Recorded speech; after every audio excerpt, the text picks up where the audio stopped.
running shoes, Vomero. Let's go! Tatakbo lang tayo ng 5 kilometers. 0.5 kilometer guys. Sa inyo yung high na to. Medyo malaki talaga to eh. Nakaka-inspire. So tuwing madaan ako sa lugar na to, ay imagine ko eh. Think kaya sa punto, nakabot ko yung mga nabot nila. Maganda yung community. Nakakapag laging maayos yung mga tumatakbo rito. May mangyari, mang malela, ang dapat sisihin. 1 km. Ang challenge dito sa recovery run. Kailangan slow run lang talaga. 2 km. 3 kilometers. So nag-aalangan ako kasi lakas ko magpawis. Tida 3 kilometers pa lang tayo. Paano pa akong 42 kilometers? Ang disadvantage kasi kapag malakas magpawis, syempre mabilis maubos yung electrolytes. 4 km, 1 kilometer to go. Alright guys, 5 kilometers done.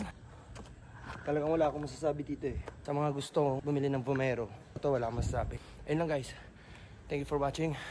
Keep running.